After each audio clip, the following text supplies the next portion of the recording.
ang Panginoon ang aming pastor.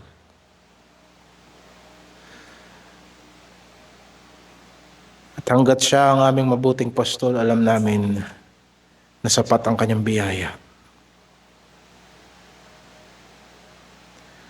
Pinangangunahan niya kami sa lugar na hindi lang kami susubukin, kundi kami rin ay makapagpapahinga at magtatagumpay sa kanyang pastulan kasama ng mga tupa ng Diyos na nagkikinig at sumusunod sa kanyang mga salita. Ikaw ang nagpapanumbalik ng aming mga kaluluwa. Ikaw ang nangunguna sa amin sa daan ng katwiran, alang-alang sa iyong banal na pangalan. Kung kaya't tulungan mo kaming magtiwala sa iyo, Panginoon. Kahit pa ang pangunguna mo sa amin ay mukhang dadaan kami sa mahirap na pagsunod. Sa bingit ng kamatayan, tulungan mo kami na ang iyong salita ang maging kasiyahan namin. Sa lahat ng pagsubok na inihahanda mo sa amin, sa lahat ng bagong karanasan na inihahanda mo sa amin, na alam namin magiging mahirap, subalit alam namin na ang iyong disiplina, ang pagtutuwid mo sa amin ay nagtuturo ng pagpapasakop, pagpapakumbaba, pagpapasalamat at respeto sa iyo. Inihahanda mo ang lamesa sa harapan ng lahat na mga umuusig sa amin, na mga hindi naniniwala sa aming pananampalataya sa iyo, na mga nagsasalita ng masama laban sa iyo, sa mga nanunubok, naghahanda ka ng lamesa para sa amin. Panunuorin nila ang iyong grasya sa buhay na. No, bagamat kami dumadaan sa kahirapan, hindi mo kami pinagkukulang. Dumadaan kami sa pagtitiis, subalit hindi kami nawawala ng saya. At nakikita ng mga tao at sila'y matatakot sa iyo at sasampalataya sa iyo. Ginagawa mo ang buhay namin, O Diyos, na entablado ng iyong pagka-Diyos.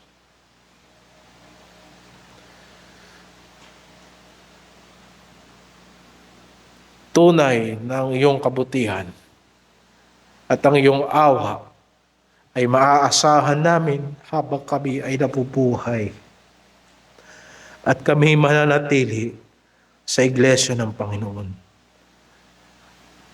habang ako'y nabubuhay. Maawa ka sa amin. Sa amin at sa aming mga anak, sa amin at sa lahat ng mga taong mananampalataya sa iyo sa pamamagitan ng pagtuturo namin ng iyong salita. Maawa ka, Panginoon, hanggang sa ikaapat na salinlahi at higit pa ng iglesyang ito. Itayo mo ang mga bata, ang mga binata, sa isang makadiyos na tahanan at makadiyos na iglesia. Sa pangalan ng Panginoong Hesus. Ngayong umaga, O Diyos, ninanasa namin na marinig ang iyong salita.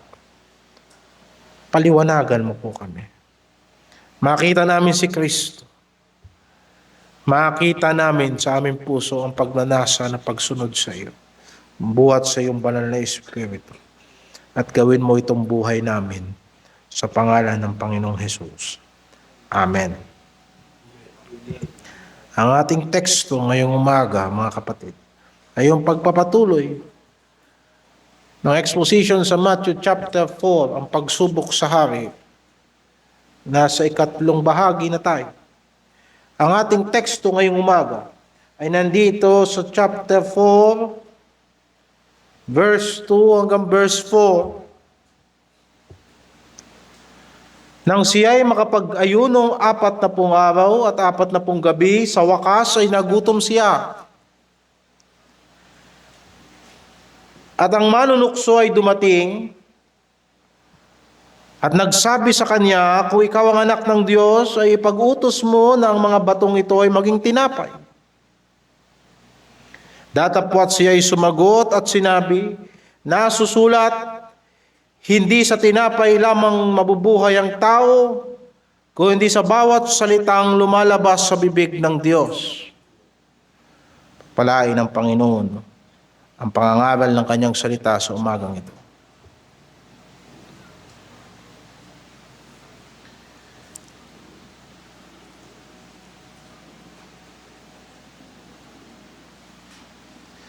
Kailangan natin kumain.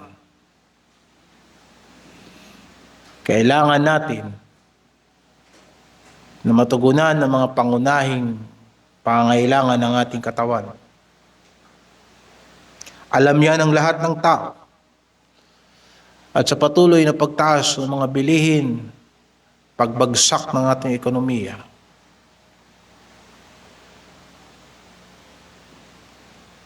talagang lalala at lalala ang kahirapang ito. Idagdag pa natin ang korupsyon sa pamahalaan. Dagdag pa natin ang lumalaking bilang ng mga mag-aaral na hindi tinatapos ang pag-aaral. Darating ang panahon, hindi sila magkakaroon ng saktong credentials para sa pagkatrabaho. Maraming problema ang bansa natin. At makikita mo na halos lahat ng mga gustong magsolusyon ng problema ay parang walang kinauuwian, sapagkat ang sistema ng korupsyon na nauuwi sa kahirapan ay talagang nakasiksik na sa hinay-himaymay ng ating lipunan. Dahil dito, marami tayo nakikita ang mga kababayan natin, karamihan mga kapatiran at mga kapwa natin Kristiyano, na tila humahawak sa patalim, humakapit sa patalim, na kailangan nilang gumawa ng masama para mabuhay. Merong kaisipan sa mga Kristiyano sa mga panahong ito na kapag nang hawak tayo sa salita ng Diyos, hindi na tayo makakakain at hindi na tayo makakainom. At yan ay hindi magandang bagay. Kinikilala natin sa umagang ito ang pangangailangan nating pisikal. At yan ang pagtutuunan ng pangangaral ngayong umaga. Ang ating pagbibigyan ng atensyon ay ang pagsubok sa mga physiological na pangangailangan. Ang pangangailangan ng katawan. Ang pangangaral natin nahahati sa tatlo. Una, paano nagiging pagsubok ang pangangailangan nating natural? Pangalawa, anong ibig sabihin ng Panginoong Jesucristo doon sa kanyang sagot na hindi lamang sa tinapay nabubuhay ang tao, kundi sa bawat salitang nagmumula sa bibig ng Diyos? At pangatlo, ay yung exhortation sa atin ng mga Kristiyano na hindi dapat tayo mabalisa sa ating mga pangangailangan. Ayan ang tatlong bahagi ng pangangaral sa umagang ito. Sa unang punto, bilang tao ang ating Panginoong Jesucristo ay nagutom. Nabasa naman natin. Mga ilang beses na natin binabasa tuwing linggo. Pero paano nagiging tukso ang mga pisikal na pangangailangan?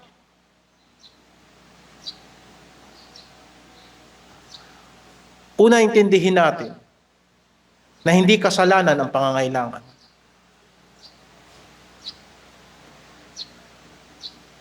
Lalo na kung ang pangangailangan pinag-uusapan natin ay yung pang-araw-araw na pangangailangan. At lahat ng pangangailangan na nangyayari sa atin at doon na nararanasan at tumarating sa atin, lahat yan, meron tayong katuwiran sa lahat ng yan. Maaaring ito ay pagkain, kasing simple ng pagkain at pag-inom. Maaaring ito ay kasing simple ng biological na pangangailangan na ikaw ay may mayakap sa gabi. O maaaring ito ay kasing simple ng pangangailangan ng pagbabayad ng kuryente at ng tubig. Pangangailangan sa pananamit. Pangangailangan sa maayos na tira. Lahat yan ay mga makatuwirang pangangailangan. At hindi tayo nilagyan ng Diyos ng natural na pandama sa ating katawan. At pagkatapos ay sasabihin niya na mga bagay na yan ay masama. Subalit kailangan ng lahat ng yan ng konteksto. Ang ating Panginoong Jesucristo ay nagutom. Yun ba ay kasalanan? Hindi kasalanan ng magutom. Hindi kasalanan ng mauhaw. Hindi kasalanan ng matulog. Hindi kasalanan ng magpahinga kapag ka napapagod. Ang lahat ng yan ay natural na ilagay ng Diyos sa ating katawang lupa upang mabalanse ang ating katawang pisikal ayon sa pagkakalalang ng Diyos sa atin. Subalit ang diablo ay mapanlinlang at yan ang ating pinag-uusapan ngayong umaga. Sapagkat dumarating ang diablo sa panahon na mahina ang ating pag-iisip. Ang ating paggawa ng desisyon ay malabo. At ang ating pagnanasa ay malakas. Na nagdidesisyon na tayo ng ayon sa ating pagnanasa at hindi na ayon sa kung ano ang matuwid. Habang iniisip-isip ko ito kagabi, na napagtanto ko, hindi ba't normal lang sa tao ang mag-alala? Sapagkat ang pag-alala ay natural sa tao. Sa pag-iisip mo ng mga bagay na dapat mong solusyonan. Normal din sa tao ang nai-stress.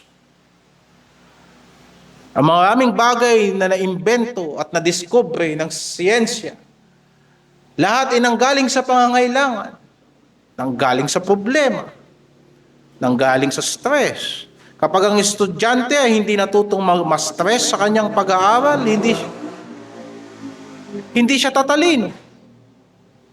Kapag ang trabahador ay hindi natutong ma-stress sa kanyang trabaho, siya ay magiging tamad. Hindi siya magde-develop ng muscle sa kanyang katawan na kailangan niya sa pangmatagalang pagtatrabaho. Alam, iniisip-isip ko mga bagay na ito sa makatuwid. Ang natural na stress ay tama lamang sa tao. Pero bakit ito nagiging tukso? Sapagkat dumarating ang diablo sa panahon na napapagod ka ng mag-isip at hindi ka na mag-iisip, subalit ang pagnanasa mo, bagamat sa palagay mo na ito ay makatuwiran, ito ay malakas. Kung kaya't makakarinig ka ng mga taong gumagawa ng masama, sasabihin nilang, gumawa ako ng masama sapagkat ako ay nagutom. Ganon din ang nais ng diablo sa Panginoong Jesucristo nung siya'y dumating. Isipin mo, 40 days kang hindi kakain. Walang kain at walang inom. O hindi ako maaaring maging dogmatic sa bagay na yan. Pero ang Panginoong Jesucristo ay nasa disyerto. Hindi ka naman siguro basta-basta makakahanap ng tubig sa disyerto. Pero imaginein mo, nagagawin mo yan for 40 days. At sa dulo, ikaw ay nagutom. Ang 3 araw na hindi ka kakain, manginginig ang iyong tuhod. Pero imaginein mo yan for 40 days. Ang iba ay nagsasabi, ang 7 araw, mahihilo ka na. At yung iba, 1 araw pa lang na hindi kumakain, nahihilo na. At ang iba ay hindi lang makapananghalian, umiikot ng, nagdidilim ng mata. Pero isipin mo, 40 days at dumating ang job.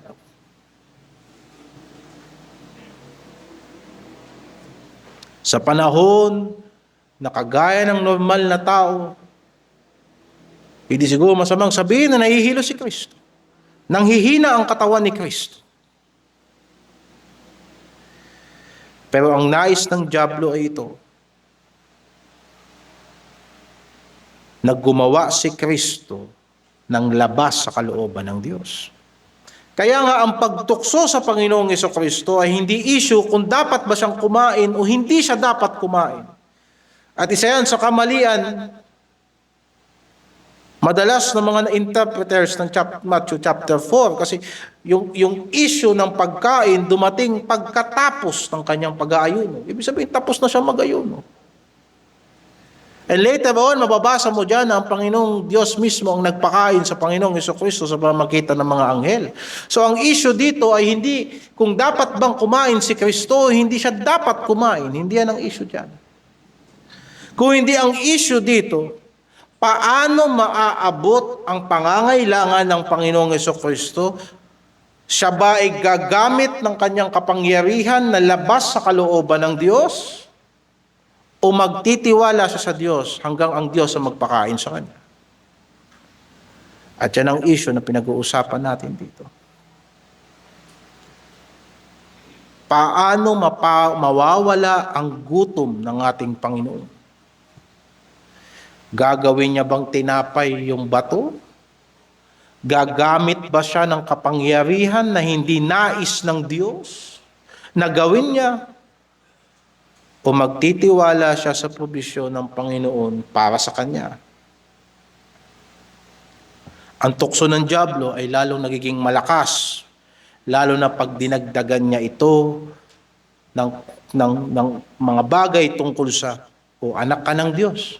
Bakit nagugutom ka? O di naman kaya? O kaya mo naman? Bakit nagugutom ka? So ito ang pattern, mga kapatid.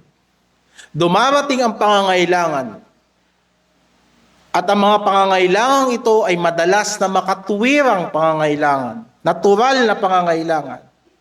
At nagkakaroon pagkatapos nito ang masidhing pangangailangan, urgency, na hindi mo lang basta kailangan. Kailangan mo kaagad.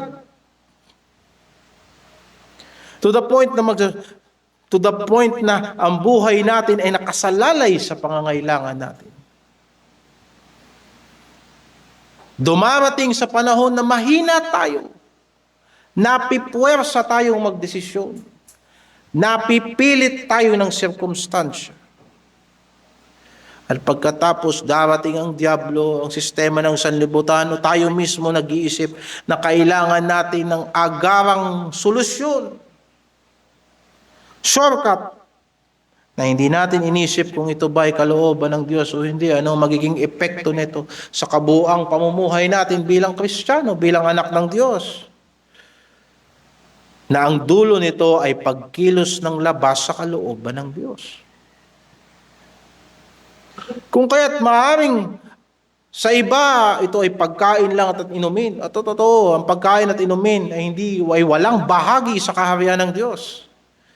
Pero may bahagi tayo sa paghahari ng Diyos. At maraming tao na hindi nakatagpo ng pananampalataya sa pamamagitan ng mga simpleng bagay lang na kailangan nila. Kagaya ng mga tao na ang habol kay Kristo ay pagkain lang sa John chapter 6. Kagaya ng mga Hudyo na kung hindi sila makakatagpo ng kagalingan sa kanilang mga sakit, hindi sila sasampalataya kay Kristo. At marami pang mga bagay.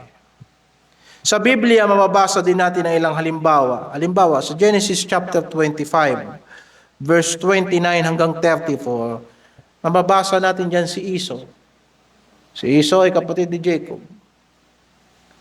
Si Jacob, hindi talaga siya dapat ang magmamana. Ayon sa naratibo ng Genesis, sapagkat ang panganay ay si Esau. Later na lang natin nabasa sa Malakias na ang pinili ng Diyos ay si Jacob. Pero unas-una sa lahat, ang itinuturing na panganay ay si Esau. At gaano kahalaga yon sa panahon ni Abraham? Sapagkat ang mga panganay ang nagdadala ng pangako ng Diyos. Na kapag namatay ang kanilang mga magulang, ang panganay ang nagtutuloy, ang nagdadala ng pangako ng Diyos. Kagaya na si Abraham, lumipas, ang pangako ng Diyos kay Abraham ay napunta kay Isaac. Na sana ang kasunod nito ay si Esau. Kaya lang isang hapon, nang siya'y nanggaling sa pangangaso, siya'y gutom na gutom. Palibhasa yung kapatid niya ay mautak, ay nagluluto ng pagkain, ay sinabi sa kanya ng kapatid niya, si Jacob, ibigay mo sa akin ang pagkapanganay mo. Ako na ang panganay, hiningi niya sapagkat kambal naman sila. Ibigay mo na sa akin yung pagkapanganay mo. Bibigyan kita ng pagkain. Ang problema dito, yung sinabi ni Esau sa verse 32, ako'y mamamatay na. Ano pa ang pakikinabangan ko sa pagkapanganay? At yun ang problema niya. Niwalang halaga niya dahil nagugutom siya, niwalang halaga niya yung pagkakataon na siya ang tatanggap ng pangako ng Diyos. Ang gutom ay lehitimong pangangailangan ng katawan. Wala tayong pag-uusapan dito kung masama ba ang magutom o tama ba ang magutom. Yan ay pangangailangan ng tao. Subalit, hindi dapat na ang tindi ng pisikal na pangangailangan ang dahilan para ipagpalit niya ang espiritual na pagpapala sa panandaliang kabusugan. 6 na oras ka lang mabubusog at magugutom ka na naman. Hindi mo dapat ipagpalit ang buhay mo dyan.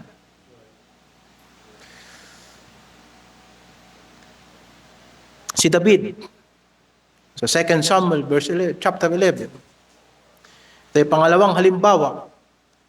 Ang kasalanan ni David ay nagsimula hindi sa kawalan ng pananampalataya, kung hindi sa kawalan ng pagpipigil sa pagnanasa ng laman. Nabasa natin sa verse 2, na isang hapon si David umakyat sa bubong.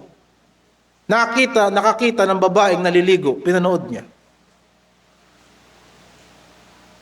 Imposible na ang katawan ng tao hindi magkaroon ng pagnanasa.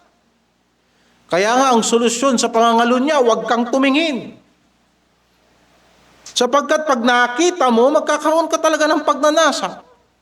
Pero ang problema kay David, pinahintulutan niya na yung naramdaman niyang pagnanasa, yung natural na hilig ng kanyang katawan, ay yun ang magdesisyon para sa kanya. Hindi niya ba kilala ang Diyos? Kilala niya ang Diyos. Subalit yung natural na pagnanasa niya bilang lalaki ay nagresulta sa pangangalun niya, pandaraya, pagsisinungaling, at sa pagpatay.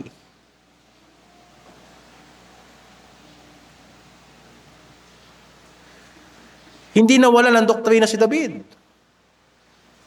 Ang nawala kay David, disiplina sa katawan. Yan bang mga pakiramdam na yan? Masama ba yan? Nilagay ng Diyos yan sa katawan ng tao, na kailangang matutunan ng tao na gamitin sa tama.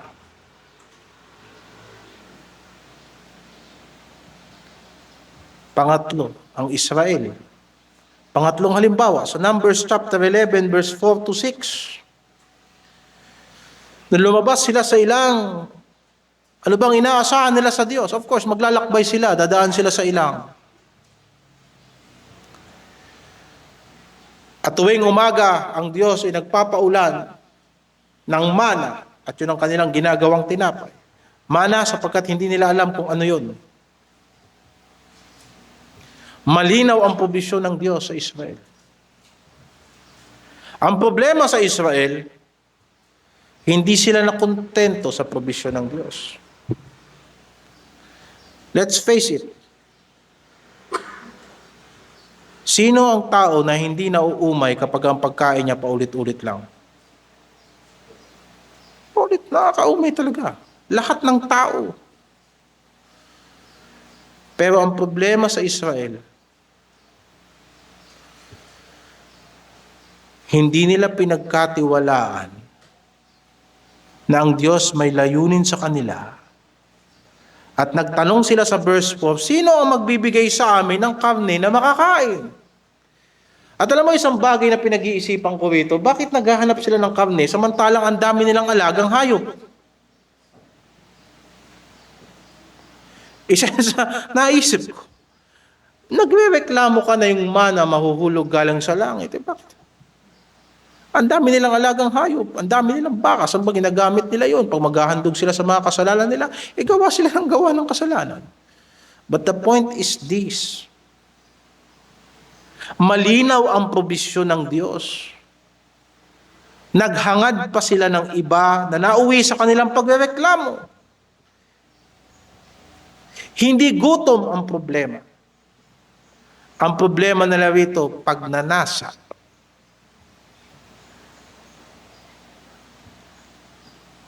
Ang katawan, ang gusto ng kanilang katawan, ang naging batayan nila kung ang Diyos ba ay mabuti o hindi.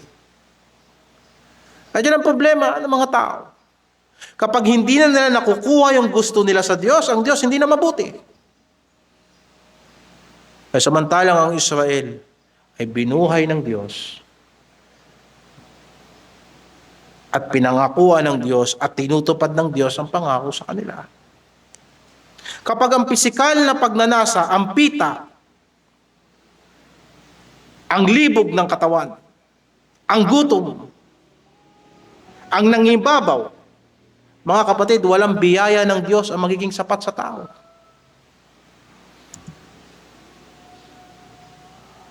Ang biyaya ng Diyos ay palaging magiging kulang sa paningin ng tao. Kapag ang naging batayan natin ng kabutihan ng Diyos ay mga bagay na kailangan ng ating katawan. Samantalang hindi mo naisip may kakayanan ka na hindi mo ginagamit. Samantalang hindi mo naisip na minsan na kaya ka pala laging gutom kasi malakas ka talaga kumain. Hindi ba totoo? Na hindi pala, na kaya pala kinakapos tayo sapagkat hindi tayo nag-budget ng maayos.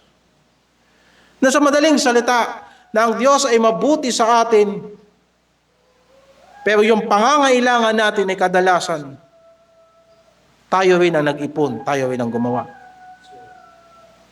Ang ating Panginoong Jesucristo ay hindi niya inani yung kanyang pagkakamali sapagkat wala siyang kasalanan. Pero ipinakita sa atin ng Panginoong Jesucristo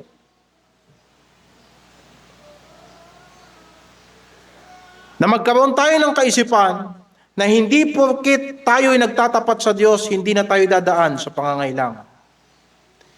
What do you expect? 40 days ng pag-aayuno?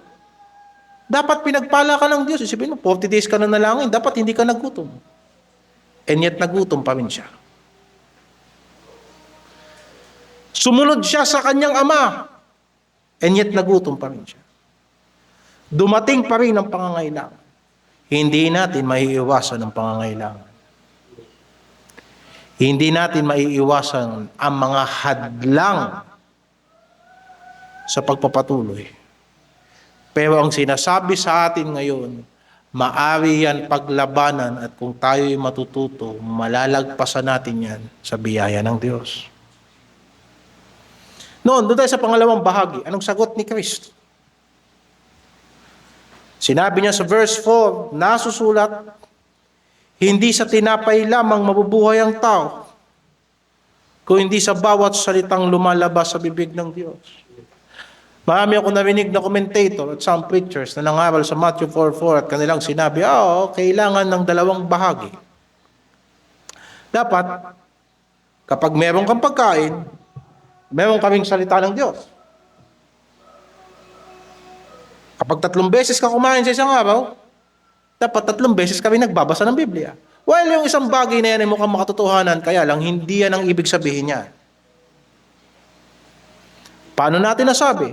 Sapagkat yung binanggit ng ating Panginoong Jesucristo na Matthew 4:4 ay galing sa Deuteronomy 8:3. Ibig sabihin, kinote niya yung nakasulat, kaya nga sinasabi niya, nasusulat. At para makita natin yung tamang pagkagamit niyan, na alam kong hindi magkakamali ang Panginoong Jesucristo sa interpretasyon niya. Pumunta tayo ngayon sa Deuteronomy chapter 8, verse 3.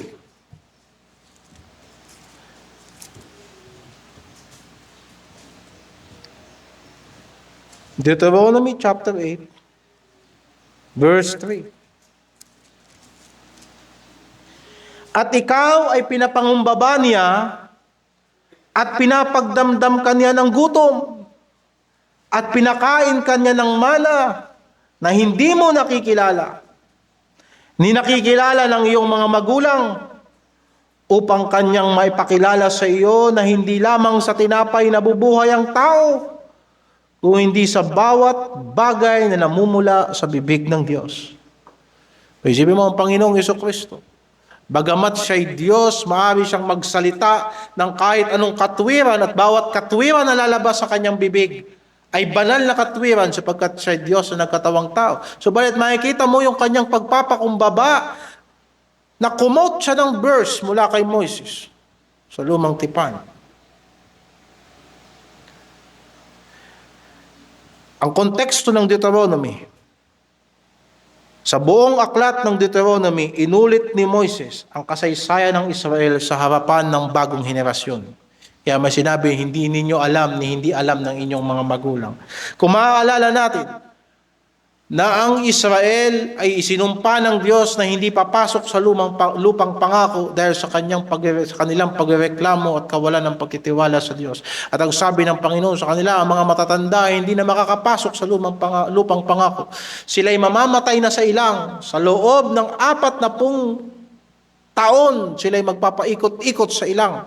Lahat ng 20 years pataas, mamamatay. So hanggat hindi namamatay yung mga matatanda, hindi sila papasok sa lupang pangako. Sa makatuwid, ang kausap ni Moses dito, yung bagong henerasyon ng mga Israelita. At inulit sa kanila, paulit-ulit na sinabi sa kanila, na ang Diyos ay matapat, kaya niya kayo niligtas sa Ehipto ay para tuparin ng Diyos ang kanyang pangako kay Abraham. At huwag ninyong isipin na kaya kayo iniligtas ng Panginoon sapagkat kayo ay napakabuti. Totoo lang, matitigas ang ulo nyo, ang sabi niya sa mga Israelita. Ang mga magulang nyo sumamba sa Diyos-Diyosan, kabibigay ko pa lang ng kautusan, pagkababa ko sa kanila, sumasamba na sila sa Diyos-Diyosan. Kaya huwag niyong isipin na mabubuting tao kayo. Pero kaya ito tinupad sa atin ng Diyos sapagkat ang Diyos ay matapat sa kanyang pangako.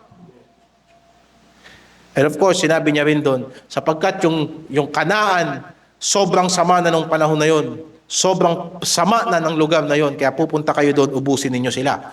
Yan ang dalawang reason.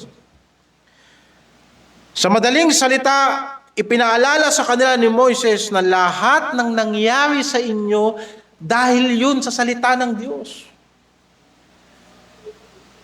Bakit kayo may pangako sa Diyos? Sapagkat nagsalita ang Diyos kay Abraham. Bakit kayo nakaligtas sa Ehipto? Sapagkat nagsalita ang Diyos kay Paraon. Bakit kayo nagkaroon ngayon dito ng isang bansa? Sapagkat nagsalita ang Diyos sa inyo sa bundok. Kapag kayo nagutom, paano kayo nagkakaroon ng pagkain? Sapagkat nagsalita ang Diyos. Pag kayo nauhaw, saan kayo nagkakaroon ng tubig? Nagsalita ang Diyos. At doon sinabi ng Panginoon, kita nyo na hindi lang nabubuhay ang tao sa tinapay, kundi sa bawat salitang nanggagaling sa bibig ng Diyos. Yun ang ibig sabihin nun. At gusto mong malaman kung anong konteksto ng chapter 8, pumunta ka sa verse 1. Ang lahat ng utos na aking iniuutos sa iyo, sa araw na ito, ay iyong isagawa upang kayo'y mabuhay at dumami at inyong mapasok at ariin ang lupain na isinumpa ng Panginoon sa iyong mga magulang. Verse 2, at iyong alalahanin ang buong paraan na ipinapatnubay sa iyo ng Panginoon mong Diyos nitong 40 taon sa ilang, upang kanyang mapangumbaba ka at subukin ka na maalaman kung ano ang nasa iyong puso, kung iyong gaganapin ang kanyang mga utos o hindi. And then verse 6, at iyong tutuparin ang mga utos ng Panginoon mong Diyos na lumakad ka sa kanyang mga daan at matakot ka sa kanya. Sa madaling salita, yung bawat salitang lumalabas sa bibig ng Diyos ay utos ng Diyos sa kanila. Dapat silang mabuhay na sumusunod sa salita ng Diyos. Isa pa, tignan natin kung tama ba yung interpretasyon na yun. Pumunta ka uli sa Deuteronomy chapter 4 verse 10. Deuteronomy chapter 4 verse 10. Yaong araw na ikaw ay tumayo sa harap ng Panginoon mong Diyos sa Horeb, nang sabihin sa akin ng Panginoon, papagpisanin mo sa akin ang bayan at aking iparirinig sa kanila ang aking mga salita upang sila'y mag-aral na matakot sa akin sa lahat ng araw ng kanilang ikabubuhay sa ibabaw ng lupa at upang kanilang maituro sa kanilang mga anak. Then pumunta ka sa verse 12. At ang Panginooy nagsalita sa inyo mula sa gitna ng apoy. Inyong narinig ang tinig ng mga salita, ngunit wala kayong anyong nakita. Kaya nga hindi tayo sumasamba sa Diyos-Diyosan. Ang inyo lamang narinig ay isang tinig. At kanyang ipinahayag sa inyo ang kanyang tipan na kanyang ipinag-utos sa inyong ganapin sa makatuwid bagay ang 10 utos at kanyang isinulat sa 2 tapyas na bato. Ang ibinigay sa kanila ng Panginoon, kasunduan. Kaya sila dapat sumunod sa salita ng Diyos, sa kautusan ng Diyos, sapagkat nakipagkasundo ang Diyos sa kanila. Nilinaw na sa atin yan sa mga doctrine class, na hindi ibinigay ng Diyos sa kanila ang kautusan sa Ehipto, sapagkat mga alipin sila doon ni Paraon. Subalit nang sila'y lumaya na, at sila'y nagkaroon na ng kalayaang sumamba sa Diyos, doon lang ibinigay sa kanila ng Diyos ang kautusan. Kung kaya't ganun din ang pagtuturo sa atin sa bagong tipan, hindi ibinibigay ang kautusan sa mga taong walang relasyon sa Diyos. Kung kaya't walang naliligtas na tao sa pamamagitan sa pagsunod sa kautusan. Ang kautusan ay ibinibigay doon sa mga tao na sa Diyos na. O tignan mo doon sa Mateo 28, 18 hanggang 20. Sino ang tinuruang sumunod sa lahat ng pinag-uutos ni Kristo? Lahat ba ng bansa? Oo, dapat ang ebanghelyo ipangaral sa lahat ng bansa. Pero sino sa lahat ng bansa? Yung mga natuto at nabautismuhan sa pangalan ng Ama at ng Anak at ng Banal na Espiritu. Sila ang tuturuang sumunod sa lahat ng pinag-uutos ni Kristo. So nakita na natin mga kapatid, dito sa binasa natin, kinot ni Kristo, hindi lamang sa tinapay na bubuhay ang tao, kundi sa bawat salitang namumutawi sa bibig ng Diyos. Na ang ibig sabihin dito, kumain tayo o uminom, magutom tayo o hindi tayo magutom, dapat mabuhay tayo sa salita ng Diyos. Hindi higit ang ating pangangailangan sa salita ng Diyos. At meron niyang tatlong paliwanag na ang ibig sabihin ng nabubuhay sa salita ng Diyos ay namumuhay na sumusunod sa Diyos. Nandiyan din sa Deuteronomy chapter 8, verse 1, ang pamumuhay sa pag-asa ng mga pangako ng Diyos sa pamamagitan ng pagsunod sa kanyang mga utos. Nang isinulat ito ni Moises, hindi pa sila nakakapasok sa promised land. Pero nagsasalita si Moises sa kanila ng may katiyakan, kapag nakapasok na kayo doon, sumunod kayo sa salita ng Diyos. Ang namumuhay sa salita ng Diyos ay umaasa sa pangako ng salita ng Diyos.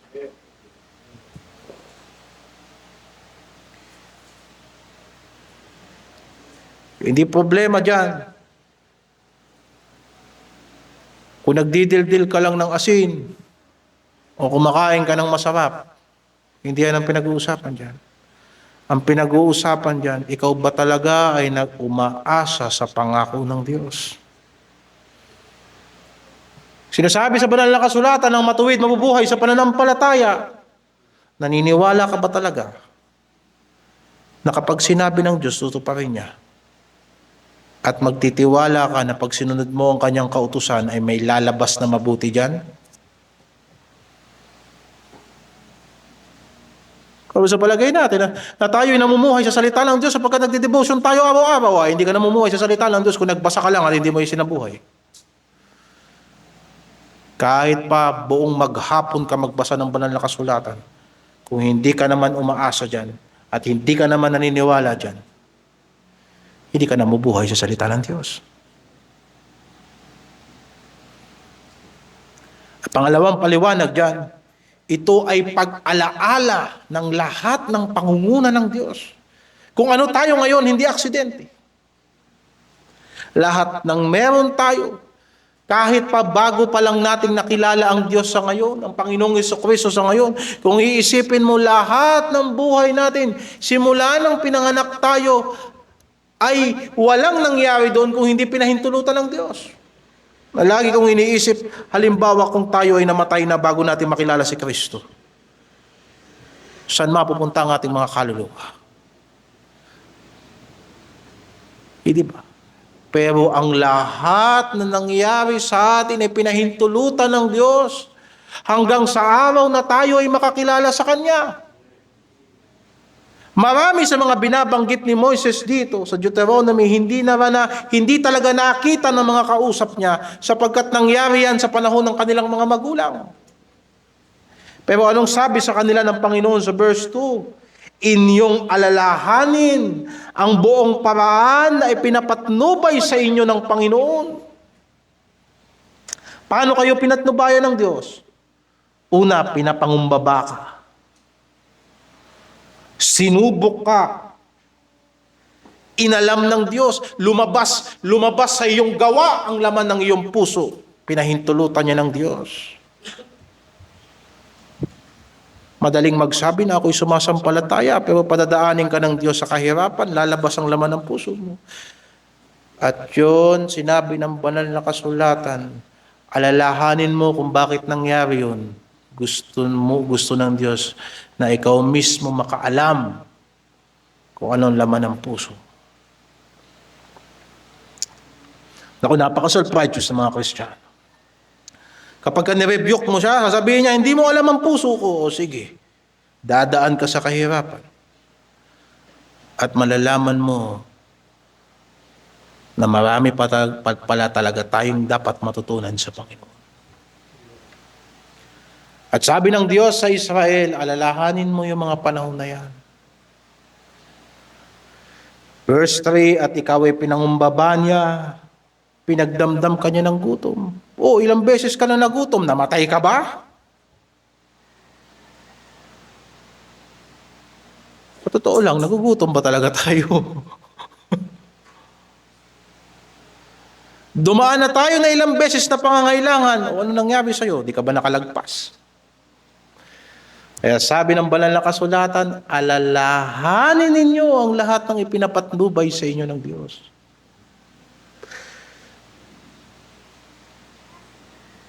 Yung suot ninyo hindi naluma. Sabi niya, 40 years sila sa wilderness, hindi naluma yung suot nila. Na hindi namaga ang inyong mga paa nitong 40 taon. Siguro wala silang diabetes. Kaya hindi namaga ang mga paa nila. O sa madaling salita mo, lakbay kayo ng lakbay, hindi napagod ang mga paa nyo kalalakad. Iningatan ng Diyos ang katawan ninyo sa gitna ng kahirapan. O verse 5, at inyong pagmuni-muniin sa inyong puso na kung paanong pinarurusahan ng tao ang kanyang anak, ay gayong pinarurusahan ka ng Panginoon mong Diyos. Hindi ka ba natuto sa lahat ng aral sa iyo ng Diyos? Ilang beses ka na pinarusahan ng Diyos, karereklamo mo. Ilang beses na tayo dumaan sa kahirapan, sa kawalan natin ng pananampalataya. Ilang beses na rin ipinakita ng Diyos sa atin ang kapangyarihan ng kanyang salita. At bakit ginagawa ng Diyos ang lahat ng bagay na ito? Sapagkat sinabi niya sa verse 3, para malaman mo na hindi lamang nabubuhay ang tao sa tinapay, kundi sa bawat salitang nanggagaling sa bibig ng Diyos. Para malaman natin na hindi lang tayo basta nagbabasa ng Biblia. Tayo ay klase ng mga tao na hindi na tayo makapamumuhay ng maayos pag hindi na tayo ayon sa salita ng Diyos. Sa palagay ko, wala nang ibang marka ng pagiging anak ng Diyos maliban sa bagay na yan. Bakit? Nabasa natin dyan na kung tayo'y dumarating ang panahon na bilang mga anak ng Diyos ay sumusuway tayo sa Diyos, kagaya ng magulang dinidisiplina na ang kanyang mga anak. Gayon din dinidisiplina ng Diyos ang kanyang mga anak kapag sila'y lumalayo sa kanyang salita. You see? So pinaliwanag dito sa atin, yun ang ibig sabihin na nabubuhay sa salita ng Diyos. Oo, takasan mo ang salita ng Diyos. Go. Walang pipilit sa atin na lumakad sa salita ng Diyos. Takasan natin ang Diyos kung kaya natin. Ito para itong isang hangal na panghahamon. Pero kung anak ka ng Diyos, hindi mo siya matatakasan. Didisiplinahin ka niya kagaya ng magulang na dumidisiplina sa anak. At doon mo isipin na lahat ng kahirapan ay aral. Na lahat ng pagsubok, lagi yan may safety net. Sa lahat ng pagsubok, kailan tayo nilagay ng Diyos na wala ka na talagang matatakbuhan? Meron at meron yan. Sapagkat hindi lamang sa tinapay nabubuhay ang tao, kung hindi sa bawat salita na namumutawi sa bibig ng Diyos. Alamin natin ang pangako ng Diyos. Alamin mo ang panawagan sa iyo ng Diyos. Sapagkat ang panawagan ng Diyos ay nanggagaling sa kanyang salita. Yan ang pamumuhay. At ginagawa ng Diyos yan sapagkat darating ang isang araw, ilalagay talaga ng Diyos ang kanyang mga tao sa lugar na sila'y pagpapalain at sila'y magiging ulo at sila'y magiging mga pinuno ng kanilang mga angkan at sila'y magiging mga ama sa pananampalataya. Pero sinabi sa verse 11 hanggang 18, hindi dapat limutin ng kanyang bayan ang Diyos. Hindi dapat siya limutin ng kanyang bayan sa panahon ng pagpapala. At maganda basahin natin to verse 11 hanggang verse 18. Mag-ingat ka na baka iyong malimutan ang Panginoon mong Diyos sa hindi mo pagtupad ng kanyang mga utos at ng kanyang mga kahatulan at ng kanyang mga palatuntunan na aking iniutos sa iyo sa araw na ito. Mag-pause tayo saglit. Diyan sa talatang binasa natin,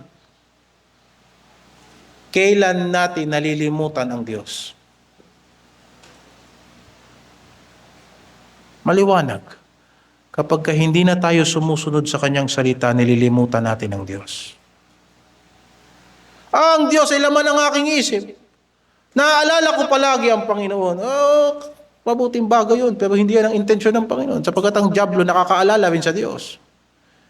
Pero sabi ng Panginoon sa kanyang bayan, mag-ingat ka. Baka malimutan mo ang Panginoon mong Diyos sa hindi mo pagtupad ng kanyang mga utos.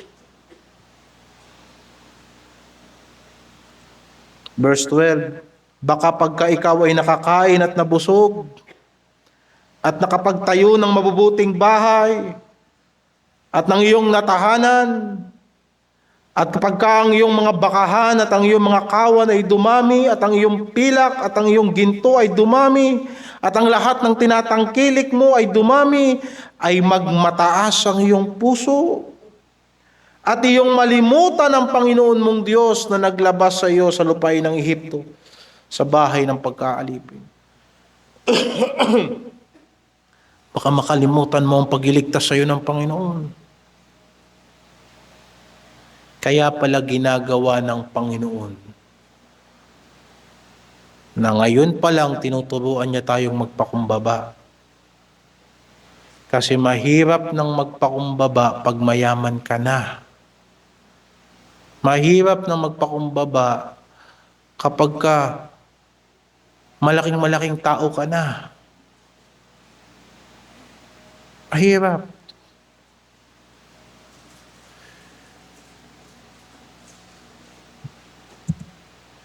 Mahirap na magpakumbaba kapag tayo mga anak ng Diyos. Hindi na tayo nakakaranas ng gutom. Mahirap na magpakumbaba pag hindi lahat ng gusto natin, nagagawa na natin. Mahirap na. Baka ngayon mahihirap pa lang tayo, hindi na tayo nakakapanalangin. Baka ngayon na halos gipit na tayo, hindi pa tayo nakakapag-meditate ng kanyang salita. E di lalo na kapag nakatira ka na sa mansyon. Baka utusan mo na lang yung katulong mo na magbasa ng Biblia para sa iyo. Na siya na lang ang manalangin para sa iyo. At yan ang ayaw mangyari ng Panginoon dito. Ituloy natin ang ganda ng basa natin dito.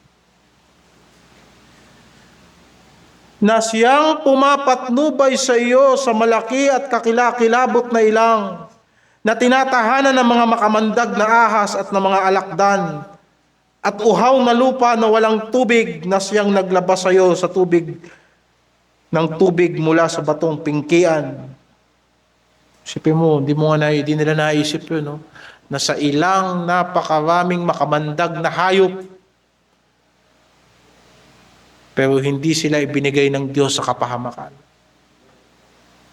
Pag-isip-isipan mo, paano tayo nakakapaglakbay sa daigdig na to na limitado ang resources natin, pero nabubuhay tayo ng marangal? Sinong gumagawa niyan? So sobrang hirap ng buhay ngayon, baka yung mga lalaki mag-macho dancer na lang eh. Di ba? Hindi nakapamumuhay tayo na purihin ng Diyos, may mabuting patutuo pa tayo. Sino ang gumagawa niyan? Ang daming alakdan at ahas sa daan. Pero pinapatnubayan tayo ng Diyos, baka makalimutan mo yan. Huwag nating kakalimutan yan. Nabubuhay tayo sa salita ng Diyos. Nakahawak lang tayo ng kakaunting pera, nakalimutan na natin ang mga panawagan ng Diyos sa atin. Ano ka? Hindi mo naisip na tinawag ka ng Diyos na maglingkod sa Kanya. Hindi ganyan ang namumuhay sa salita ng Diyos. O ituloy natin yung basa natin, maganda. Na siyang nagpakain sa iyo ng mana sa ilang, na hindi nakilala ng inyong mga magulang, upang kanyang mapagpakumbaba ka at kanyang subukin ka, na pabutihin ka sa iyong wakas. Magandang linyahan yan sa Biblia. Na yang mga pagsubok na ibinibigay ng Diyos, yan ang nagpapabuti sa atin sa dulo. Maisip ng Kristiyano yan. Sa dami ng pagsubok na pinagdaanan ko, ba't hindi ako napabuti? That's another question. Baka hindi mo talaga ipinamumuhay ang salita ng Diyos. Baka nakakalimot tayo. At pag dumarating ang panahon na kaya natin talikuran ng Panginoon, ituloy natin. At baka iyong sabihin sa iyong puso, ang aking kapangyarihan at ang aking lakas ng aking kamay ang siyang nagbigay sa akin ng kayamanang ito. Nagyabang yung nalagay sa verse 17. Baka sabihin ng tao, gawa ko yan. Ako nagbigay, gumawa sa sarili ko niyan. Sa kapangyarihan ko at lakas ko, nakuha ko tong kayamanan na to. Baka sabihin ng mga Israelita yan sa dulo. Verse 18, kundi iyong aalalahanin ang Panginoon mong Diyos, sapagkat siya ang nagbigay sa iyo ng kapangyarihan upang magkaroon ka ng kayamanan. Hindi nagbibigay ang Diyos basta ng kayamanan. Ang ibinibigay ng Diyos, kakayanan, kapangyarihan. At yan ang ginagawa ng pagsubok. Sapagkat kung hindi natin kayang kontrolin ang mga buhay natin sa mga simpleng pangangailangan, kahit ilang beses tayo pagpalain ng Diyos, kapos pa rin tayo. Pero kung bibigyan tayo ng Diyos ng kapangyarihan para makapag-ipon ng kayamanan, ibang bagay yun. Basahin natin uli sa verse 18. Inyong alalahanin ang Panginoon mong Diyos, sapagkat siya ang nagbigay sa iyo ng kapangyarihan upang magkaroon ka ng kayamanan, upang kanyang papagtibayin ang kanyang tipan na kanyang isinumpa sa iyong mga magulang gaya nga sa araw na ito. Nung binasa natin Deuteronomy chapter 8, naintindihan natin kung anong ibig sabihin ni Kristo dun sa kanyang sinabi. Nasusulat hindi lamang sa tinapay na bubuhay ang tao, kundi sa bawat salitang namumutawi sa bibig ng Diyos. Sa gitna ng gutom ni Kristo, umasa siya. Hindi siya pababayaan ng Ama. Mga kapatid, hindi dito pinag-uusapan. Kung tinawag tayo magtrabaho, magtrabaho tayo. Kung tinawag tayo mag-full-time sa gawain, mag-full-time tayo sa gawain.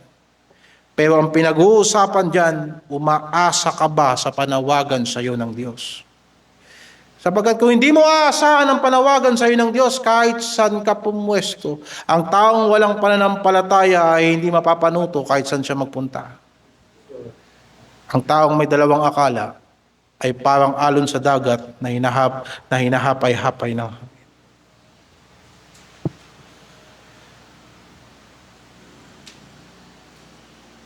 Naaalala niya na ang lahat ng ito ay plano ng pagliligtas ng Diyos sa sangkatauhan. Kaya mga kapatid, bawat isa sa atin ay manatili sa panawagan ng Diyos. Sapagkat kung anong narinig mo sa Panginoon at anong inilagay ng Diyos sa puso mo, at nakita mo sa kanyang banal na kasulatan na yan ang katuturan ng sinasabi niya sa iyo, lahat ng inuumpisahan ng Diyos sa atin, yan ang kanyang tatapusin sa atin. Nawawalang kabuluhan ba ang lahat ng mga daan na pinadaan sa atin ng Diyos? Kung sinasabi sa atin ng Panginoon, alalahanin mo kung saan ka nagsimula, ngayon sabihin niyo sa atin. Pwede ba yung pagsisimula mo sa Diyos, hindi hindi ka nun dadalhin sa dulo? O hindi niyo talaga nauunawaan ang gamit ng salita ng Diyos? Mga kapatid, siya na nagsimula sa atin ng mabuting bagay, tatapusin niya ng Panginoon sa atin. Diba? Sa totoo lang, kaya nating gumawa ng paraan para mabuhay. Totoo lang. Kaya nga may salitang diskarte.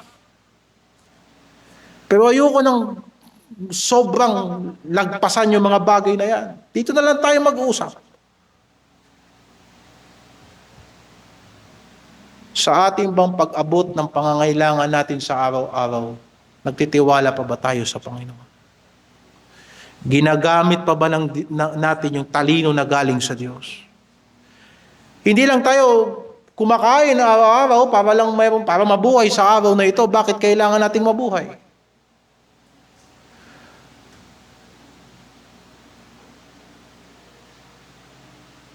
Ano ang buhay na nabubuo sa atin sa tuwing kumakain tayo at umiinom?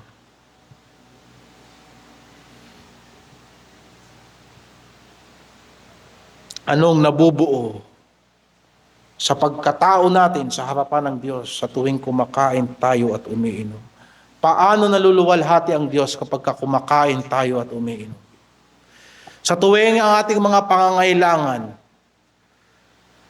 ay napupunan, ano ang natututunan natin sa Diyos?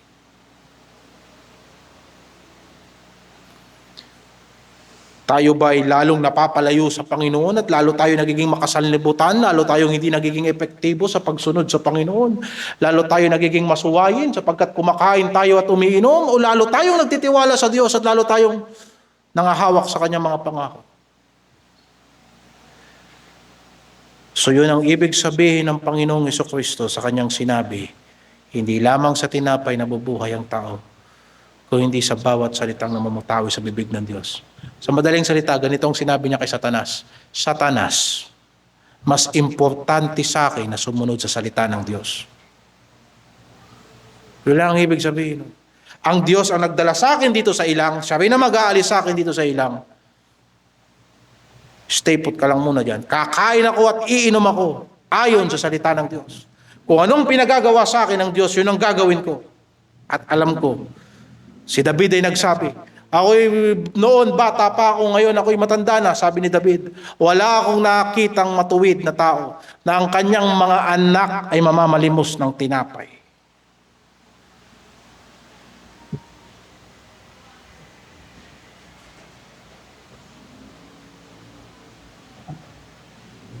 Bakit?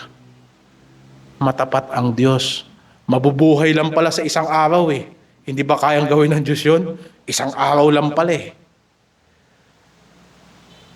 Kaya ng Panginoon yun.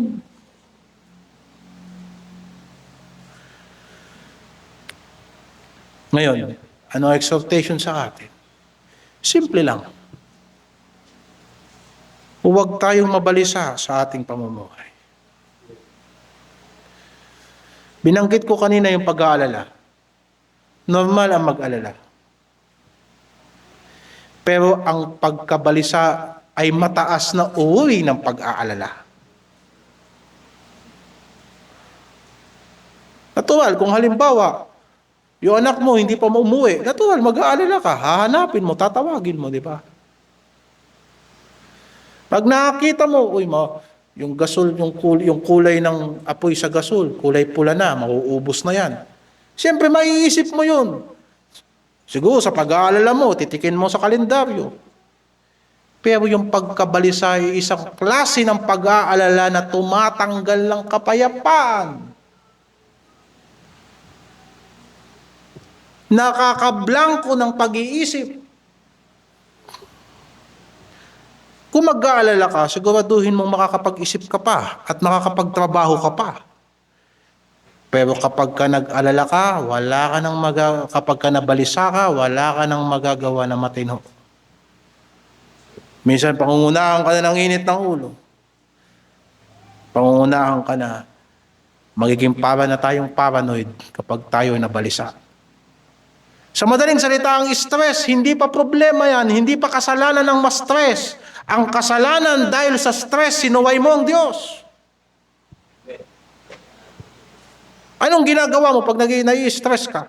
Mas marami sa atin, hindi natin hinaharap ang problema natin. Bakit? Na-stress ako eh. Bakit ko haharapin yan? Na-stress ako. Hindi mo naisip na ang stress, ang pangangailangan, ang pag-aalala, ay panawagan na meron tayong dapat gawin na tama. Eh di ba, naalala ko lang bigla, di ba na kapag ang katawan natin ay nagugutom, ibig sabihin, kailangan na natin mag-refill? Hindi ka makakakain sa pagkabalisa. Makakakain ka pagka kumuha ka ng plato at kumuha ka ng kanin. Ang mga pagkakataon na yan ay tumatawag sa atin para sa positibong pagganap. Lalo na kung ang gaganapin natin ay kalooban ng Diyos. Ngayon, ano sabi ng ating Panginoong Jesucristo? Bakit hindi dapat tayo mabalisa? Basahin natin sa Mateo 6:25 at dito na ako magtatapos. Ay pagpapatuloy natin mamaya ang grasya ng Diyos sa panahon ng kahinaan ng katawan. Matthew chapter 6 verse 25 to 26. Kaya sinasabi ko sa inyo, huwag kayong mabalisa. Mabalisa ang ginamit na salita. Matinding pag-aalala. Sa inyong pamumuhay, kung ano ang inyong kakainin, o kung ano ang inyong iinumin, kahit ang inyong katawan, ano ang inyong daramtin. Hindi baga mahigit ang buhay kaysa sa pagkain at ang katawan kaysa sa pananamit? Unang dahilan kung bakit hindi dapat tayo mabalisa, sapagkat una, ang kabalisaan sa buhay na ito ay nagpapantay ng halaga ng buhay sa mga bagay na material. Nababalisa ka, pakiramdam mo, bakit patay ka na? Wala ka na bang magagawa? Wala ka na bang buhay? At kung may buhay ka, ano bang mahalaga sa buhay? Kaya sinasabi ng banal na kasulatan dito sa verse 26, hindi baga mahigit ang buhay kaysa sa pagkain at ang katawan kaysa sa pananamit? Hindi sinabi ng Panginoon dito na hindi mahalaga ang kumain. Hindi sinabi ng Panginoon dito na huwag na tayong magdamit.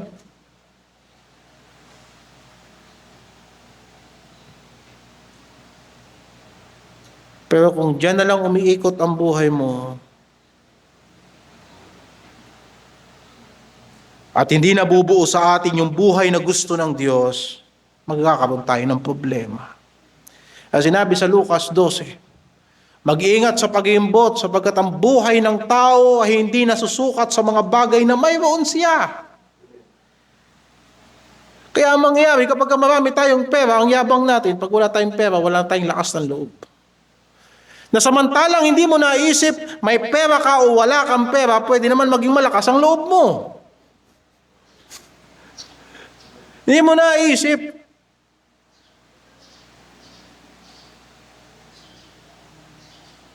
Na kung ang ulam mo ay tuyo at ang ulam mo ay adobo, walang pinagkaiba yun. Buhay ka rin.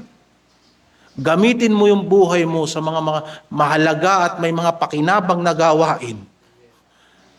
At baka sakali yung tuyo mo isang araw, masabawan na yan. Hindi ba? Nais ng Panginoon na dili-diliin natin ang halaga ng buhay at huwag nating ubusin sa pagkakaiisip ng kaiisip. Sa kaiisip natin, wala na nangyari sa buhay natin. Hindi nais ng Panginoon yan. Ituloy natin sa verse 27. At alin sa inyo sa pagkabalisa ay makapagdaragdag ng isang siko sa sukat ng kanyang buhay? Pangalawang dahilan kung bakit hindi dapat tayo mabalisa sa ating mga pamumuhay. Sapagkat wala namang resulta ang pagkabalisa. Nabalisa ka lang.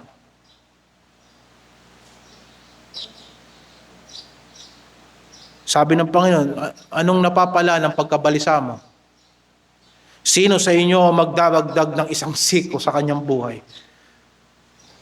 Humaba ba yung buhay mo ng 5 taon dahil nabalisa ka?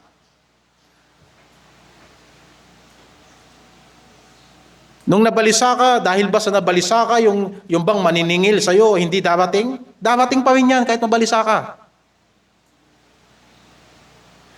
Yung mga kinakatakutan mong bagay, mangyayari pa rin yan kahit mabalisa ka. Yung kakapusin ka kahit mabalisa ka.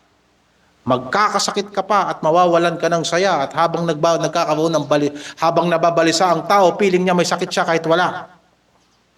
Wala siyang lakas. Nanghihina ang kanyang tuhod at siya'y mahina sapagkat sa kanyang pagkabalisa. Nadi-discourage sa kanyang pagkabalisa. Sabi ng Panginoon, anong napapala ninyo sa kababalisa? Hawak nyo ba ang buhay? Hawak nyo ba ang araw bukas? Diba?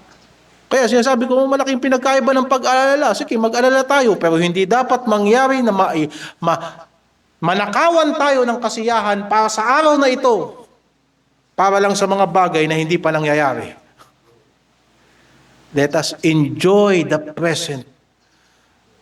Because kung magiging masaya tayo sa Panginoon, magkakaroon tayo ng kalakasan. Sapagkat ang kasiyahan sa Panginoon ay kalakasan. Pangatlo, Sapagkat ang kabalisahan ay nagtuturo sa atin na kailangan tayong magsikap na lalong makilala ang Diyos at kilalanin siya at lumago sa pananampalataya. Verse 30 hanggang 34.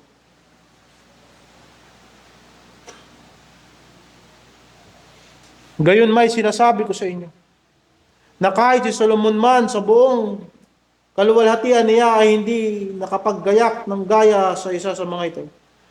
Ngunit kung pinabaramtam ng Diyos ng ganito ang damo sa pawang, nang ngayon ay buhay at sa kinabukasan ay gagatong sa kalan, hindi ba lalong-lalo kayong pabaramtam niya o kayong mga kakaunti ang pananampalataya?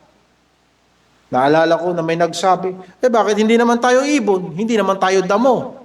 Hindi yun ang punto ni Kristo dyan. Ang punto ni Kristo dyan, yung ibon nga, pinagmamalasakitan ni Kristo. Sino bang mas mahalaga? Ang ibon o ikaw? Oo nga, hindi ka damo. Pero yung damo nga, pinagaganda ng Diyos. Ano bang mas mahalaga sa Diyos? Ikaw ba o yung damo?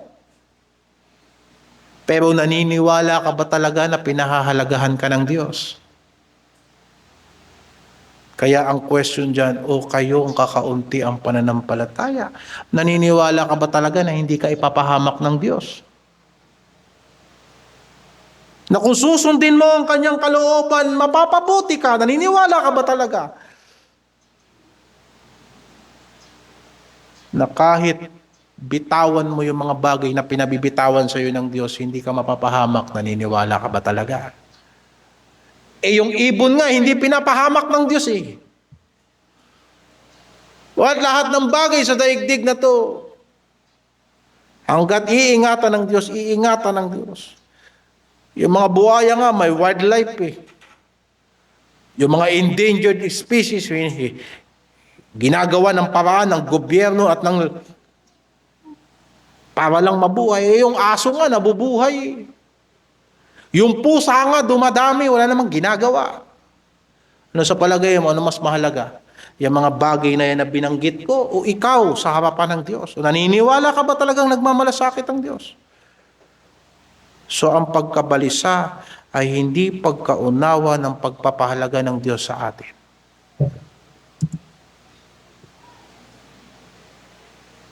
Kaya huwag kayong mabalisa, 31, ano ang aming kakanin? O ano ang aming iinumin? O anong inyong daramtin? Sapagkat ang lahat ng mga bagay na ito ay siyang pinaghahanap ng mga hintil. Yamang talastas ng inyong Ama sa kalangitan na kinakailangan ninyo ang lahat ng mga bagay na ito. Mga kapatid, kapag tayo'y nababalisa, ay parang sinasabi natin sa Diyos na hindi niya nalalaman ng ating kailangan. Alam ng Panginoon yan.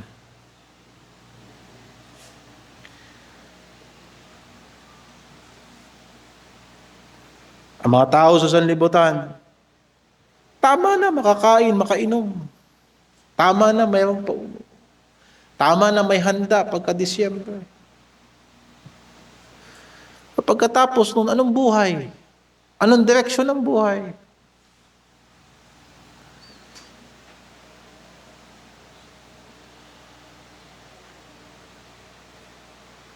Maraming baon sa utang pagka-Disyembre, pagka-January, magbabayad. Hindi ba? Maraming nagbigay ng regalo sa pag-aakalang tatanggap din sila. Kaya nung pagbukas niya, hollow blocks, gumuho ang kanyang mundo.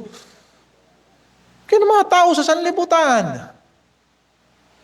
Kung tinuturuan tayo ng Diyos maging mapagbigay, gusto ng Diyos magsimula sa puso. Sapagkat iniibig ng Diyos ang masayang magbigay. Hindi tayo kagaya ng mga tao sa sanlibutan. Magbigay ka para pagpalain ka. Paano kung di ka pagpalain? At ang gusto ng Diyos, matuto ka na huwag kang mapag-imbot at huwag mong gamitin ang mga banal na bagay para sa pansariling pakinabang. Hindi ba? Gayon pa man, pinagkukulang ba tayo ng Diyos? Hindi. Hindi tayo pinagkukulang ng Diyos. Alam ng Diyos ang kailangan natin. Kung kaya nga't pinagpapaunahan niya tayo ng kanyang salita Na minsan pag nangangaral dito sa iglesia, hindi natin iniintindi hanggat hindi pa natin kailangan. Pero papasok ko isang linggo, papasok, 2 linggo, tsaka mo maaalala, ipinangaral na to ah. At yun ang problema natin. So verse 33, datapwat hanapin muna ninyo ang kanyang kaharian at ang kanyang katuwiran. At ang lahat ng mga bagay na ito ay pawang idaragdag sa inyo. Hindi naman sinabi rito, huwag na tayong magtrabaho, huwag na tayong gumawa. Bakit marami nagsasabi niyan? Gusto na lang niya maging ibon, gusto na lang niya maging damo. Hindi kaya ng pinag-uusapan dyan. Tinatawag ng Panginoon ang kanyang bayan na hanapin ang kanyang kaharian. Ang tanong dito ganito, ano ang parte mo sa pagtatayo ng kaharian ng Diyos? Punta ka dyan, uupo ka at makikinig ka, at anong gagawin mo? Yan ba talaga ang gawain mo sa kaharian ng Diyos? Ang usapin dito, anong katuwiran ng Diyos na dapat lakaran mo araw-araw? Let's face it, kung anong buhay natin sa loob ng 1 linggo, yun ang ibinibigay natin sa Diyos sa araw ng pananambahan. Diba? Huwag kayong mabalisa at huwag ninyong ikabalisa ang sa araw ng bukas, sapagkat ang araw ng bukas ay mababalisa sa kanyang sarili. Sukat na sa kaarawan ang kanyang kasamaan. Mga kapatid, hindi pinangako ng Panginoon na bukas wala tayong problema.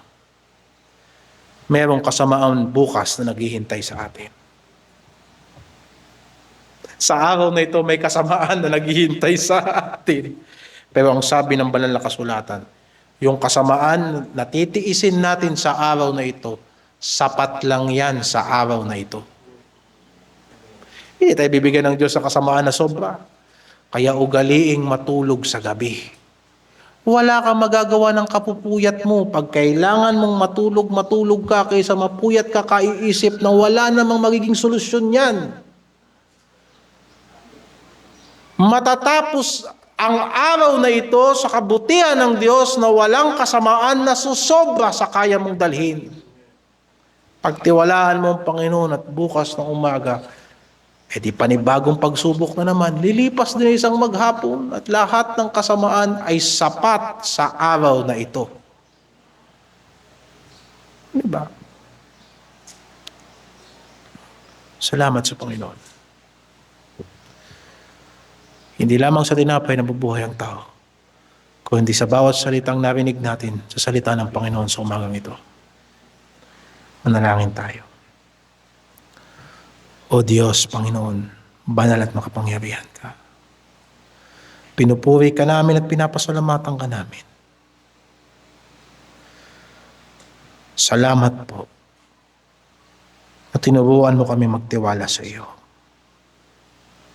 Patawarin mo kami sa lahat ng aming pag-aalala na sukdulang nag-alis ng kapayapaan sa buhay namin. Sa sobrang pag-aalala namin, hindi na kami nakakapag-isip ng tama. Natutokso na kaming sumuway sa iyo. At hindi na pa kami basta nag-aalala, kami pala'y nababalisa na. Nai-stress kami at pag nai-stress kami, imbis na gawin namin kung anong tama, sasayang kami ng oras sa Facebook pag nai-stress kami. Nauubos ang oras namin sa paglilibang na supposedly dapat meron kaming itinatayo, meron kaming ginagawa, meron kaming sinusunod, meron kaming disiplina na ipinatutupad sa aming mga sarili at sa aming sambahayan. O Diyos, itama mo ang aming pag-iisip. Sapagkat matapat ka, alam mo ang aming pangangailangan pisikal, pangangailangan ng katawan, gamot sa aming mga pagkakasakit. Pero hindi dapat ang lahat ng ito mag-alis sa amin ng kapayapaan. Nagtitiwala kami sa iyo at susunod kami sa iyong salita. At pag kami pinagpala mo at kami inilagay mo sa maayos, ituturo namin sa mga anak namin kung saan kami nagsimula, na kami ay nabuhay sa iyong salita. Pagpalain mo ang iglesyang ito. Sa pangalan ng Panginoong Hesus. Amen.